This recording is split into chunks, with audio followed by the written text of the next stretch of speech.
আলাইকুম। আমি মোহাম্মদ মহিম হাসান। আমার নতুন ক্লাসে তোমাদেরকে স্বাগত।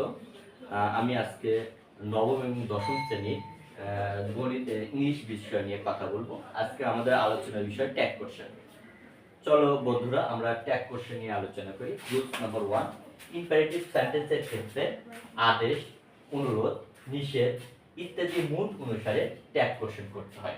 সেক্ষেত্রে will you, would you, can you, can not you, can't you ইত্যাদি ব্যবহার করে ট্যাগ কোশ্চেন করতে হয়। এই ক্ষেত্রে অ্যাফার্মেটিভ মুডের ক্ষেত্রে নেগেটিভ ট্যাগ ব্যবহার বাধ্যতামূলক নয়, তবে জোর আদেশ বোঝালে আমরা নেগেটিভ ট্যাগ করে করতে হবে। চলো বন্ধুরা, এখন আমরা কিছু বোর্ডে সেন্টেন্স লিখে রেখেছি, সেগুলোই ট্যাগ কোশ্চেন করব। Give me a pen. এই গিভ মি এখানে আমাদের অনুরোধ বোঝাচ্ছে, সেজন্য আমাদের এখানে ট্যাগ কোশ্চেন হবে উইল ইউ। আর অবশ্যই ট্যাগ কোশ্চেন করতে গেলে তোমাদের শেষে প্রশ্নবোধক চিহ্ন দিতে হবে।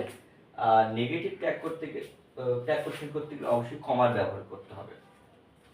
শুড দি উইন্ডোর, এখানে আদেশ বলতেছে, সেজন্য উড ইউ করে ট্যাগ কোশ্চেন করতে হবে।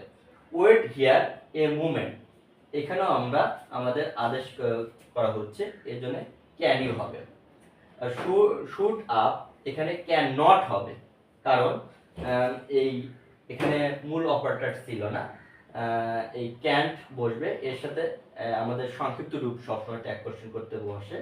আর এখানে আমাকে একটা সাবজেক্ট বসে দিতে হবে এবং শেষে প্রশ্ন চিহ্ন বসে দিতে হবে। সুপ্রিয় শিক্ষার্থী বন্ধুরা, আমরা এইভাবেই ট্যাগ কোশ্চেনের ক্লাসগুলো ধারাবাহিক নিব। অবশ্যই আমার ক্লাসটা ভালো লাগলে লাইক, কমেন্ট এবং শেয়ার করবে। ধন্যবাদ সকলকে। আসসালামু আলাইকুম।